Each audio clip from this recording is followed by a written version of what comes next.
जय हिंद स्टूडेंट्स। हम आपको इस पिक्चर में कुछ दिखा रहे हैं। तो इस पिक्चर के द्वारा आपको क्या क्या चीज़ें दिख रही हैं कि एक लेडी बैठी है जो कोई सब्जी काट रही है ना। एक बच्चा है जो टेलीविज़न देख रहा है यानी कि टीवी, और एक जो बच्ची है वो व्हील चेयर पे बैठी है, तो उसका भी ध्यान कहाँ है, टीवी पर है ना। अब यहाँ पर इस बच्चे को क्या दिखाई दे रहा है टीवी में, उसके बारे में आगे चर्चा करेंगे, ठीक है। देखिए, इस चैप्टर का नाम है आपका 15 दो बूंद जिंदगी की। इसका मतलब आप जानते ही हैं कि दो बूंद जिंदगी ये आप हमेशा सुनते आए हैं, टेलीविज़न पर देखते आए हैं, और अब तो घर घर में लोग इस बात को कहने और करने आते हैं कि दो बूंद जो पिलाने का मतलब है वो क्या है, कि पोलियो की खुराक को दो बूंद बोलते हैं, है ना। पोलियो की खुराक जो होती है वो अगर 5 साल तक किसी भी बच्चे को पिलाई जाती है तो वो फिर पोलियो से ग्रस्त नहीं होता है ना। तो आगे हम यही बात पढ़ते हैं। रोहित 10 वर्ष का बालक है। उसकी बड़ी बहन दीपाली उससे 3 वर्ष बड़ी है। दीपाली व्हील चेयर पर बैठकर चलती फिरती है। एक दिन शाम के समय उनकी माँ सब्जी काटते काटते टेलीविज़न देख रही होती हैं। रोहित भी उनके पास ही बैठा टेलीविज़न देख रहा होता है। रोहित एक विज्ञापन देखकर दो बूंद जिंदगी की, बस दो ही तो बूंदें थीं। आपने इनकी बात क्यों नहीं मानी माँ? दीदी को दवा क्यों नहीं पिलवाई थी? माँ, बेटा तब हमें पता नहीं था कि यह इतना ज़रूरी है। उसी समय दीपाली आ जाती है। दीपाली, अरे मेरे छोटे भैया, माँ को यदि उस समय इतनी जानकारी होती तो ये मुझे पोलियो की दवा ज़रूर पिलवाती। रोहित, दीदी हो सकता है कि आज भी ऐसे बहुत लोग हों जिन्हें अभी तक भी इसकी पूरी जानकारी ना हो। दीदी, हाँ हो सकता है।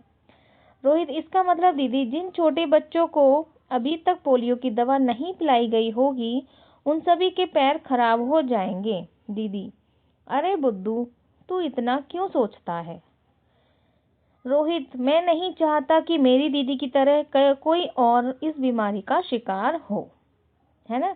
तो यहाँ क्या बताया गया कि एक बच्चा है जिसे अपनी दीदी की इतनी चिंता हो रही है कि जब वो एडवर्टाइज देखता है तो उसको भी ऐसा फील होता है कि माँ ने मेरी दीदी को ये दवाई क्यों नहीं पिलाई, अगर पिला दी होती तो आज मेरी दीदी स्वस्थ होती, है ना।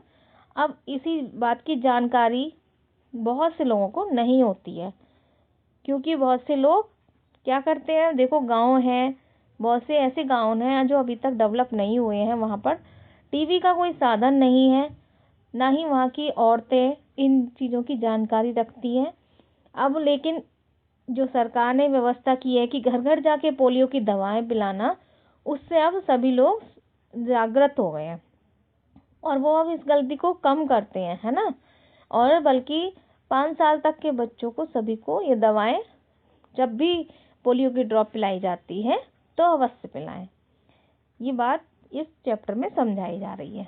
रोहित, इसका मतलब दीदी जिन छोटे बच्चों को अभी तक पोलियो की दवा नहीं पिलाई गई होगी उन सभी के पैर खराब हो जाएंगे, इस तरीके से ये बात कर रहा है। तो रोहित, है ना, तो दीदी क्या कहती है, नहीं। अब आगे क्या कह रहे हैं, दीदी बात तो तू सही कह रहा है पर हम इसमें कर क्या सकते हैं। तभी कांता आ जाती है, उसके साथ उसकी 2 साल की बेटी मिनी भी है। न जाने रोहित को क्या होता है, वे कांता से भी पूछ लेता है। रोहित, आंटी क्या आपने मिनी को 2 बूंद दवा पिलवाई है?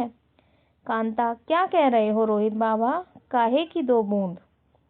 दीपाली, आंटी रोहित पूछ रहा है क्या आपने मिनी को पोलियो की दवा पिलवाई है। तो इस तरीके से जब रोहित और कांता मतलब दीपाली और कांता में बात होती है तो दीपाली भी अपने पूछती है कि मिनी को पोलियो की दवाई पिलाई है कि नहीं पिलाई है। अब देखिए यहाँ पर जो कांता है वो इनके घर में काम वाली है, तो उसको भी नहीं पता है कि ये पोलियो की दवा है क्या, क्योंकि बहुत से लोग ऐसी जानकारियाँ नहीं रखते हैं। दीपाली, आंटी रोहित पूछ रहा है ना? तो कांता कहती है आश्चर्य से, पोलियो की दवा हमारे खानदान में कभी किसी ने ये दवा पी है? किसी ने यह दवा जो मेरी मिनी पिए, किसी ने ना पी, जिससे कि पी है जो मेरी मिनी पिए। बिटिया रानी चिंता ना करो, हमारे बच्चे तो ऐसे खेलते कूदते बड़े हो जाते हैं, है ना। उनका कहना है कि हमारे यहाँ इस दवा की ज़रूरत ही नहीं है, पर ऐसा ठीक नहीं है, ये बात गलत है यहाँ पर। दीपाली, इसका मतलब आपने मुन्नू को भी दवा नहीं पिलवाई होगी, वह तो अब 4 साल का हो गया है। कांता, हाँ, अगले महीने पूरे 4 का हो जाएगा। अरे बिटिया, तुमने भी मुझे कहाँ ये फिजूल की बातों में उलझा दिया। जल्दी काम पूरा करके गुप्ता जी के घर जाना है, आज उनके बेटे का जन्मदिन है। बीबी जी कह रही थी आज देर मत करना। दीपाली, देर तो आप कर रही हैं और साथ में भूल भी, जो मेरी बातों को फिजूल की बातें कह रही हैं। माँ भी कांता को समझाने लगती हैं, है ना। कांता जो है वो जल्दबाजी में है, और जल्दबाजी इतनी भी नहीं रखनी चाहिए कि अपने बच्चों का ही ध्यान नहीं रखा जाए। हर माँ बाप चाहता है कि हमारे बच्चे अच्छे से पढ़ लें, बढ़ें और पढ़ाई करें, अच्छे से स्कूल जाएं, लेकिन जिनको बस कि बच्चे पालने हैं और ये ऐसे हंसते खेलते बड़े हो जाएंगे, उनकी परवरिश पे इतना ध्यान नहीं देते हैं, तो वो कभी कभी धोखा भी खा बैठते हैं। यह क्या कर रही हो बीबी जी? माँ, सच कह रही हूँ, आज हम अपनी गलती पर पछता रहे हैं, लेकिन तुम अपने बच्चों के जीवन के साथ ये खिलवाड़ मत करना। दीपाली, आंटी, आपके दोनों बच्चे अभी 5 साल के नहीं हुए हैं, उन्हें अभी से ही यह दवा पिलवाना शुरू कर दीजिए। सरकार द्वारा 5 साल के से कम उम्र में के सभी बच्चों को यह दवा बिल्कुल मुफ्त पिलाई जाती है। रोहित, आंटी, आज पोलियो रविवार है, पास ही के स्कूल में इसका कैंप भी लगा हुआ है, जाइए पहले अपने बच्चों को वहां ले जाइए।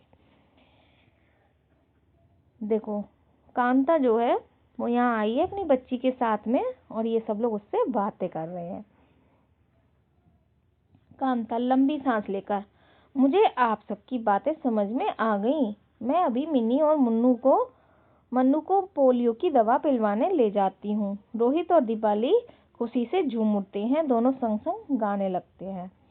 हो गई शुरुआत, लो बन गई बात, हाँ जी बन गई बात। सबको नींद से जगाना है, हाँ जी, पोलियो दूर भगाना है। अब करें हम सब मिलकर यह प्रण, आज पोलियो मुक्त हो जाए हमारा समाज। हाँ हाँ, पोलियो को दूर भगाना है, अब तो सबको नींद से जगाना है।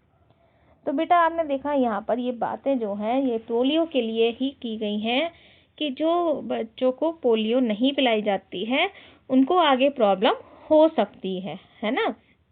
और अब देखिए, घर घर आकर आपका सब लोग रजिस्ट्रेशन तक करते हैं और बच्चों को दवाई पिलवाते हैं। इससे अच्छा है कोई अनजान आके आपके घर में और दवाई पिलवाए, इससे आप खुद ही जाकर ऐसा काम कर सकते हैं। इसलिए सरकार ने रविवार का दिन चुना है, क्योंकि जो वर्कर्स होते हैं वो भी अपने बच्चों को की स्वच्छता का ध्यान रखें, है ना। स्वच्छ भारत है ना, इस तरीके से ये सभी को करना चाहिए, यानी कि अपने ही बच्चों के लिए, भविष्य के लिए शुरुआत करनी चाहिए। तो ये चैप्टर आपका है, इसमें आपको केवल ये रीडिंग के लिए है, इसका कोई नोटबुक वर्क या बुक वर्क नहीं होना है। Okay, thank you, have a nice day.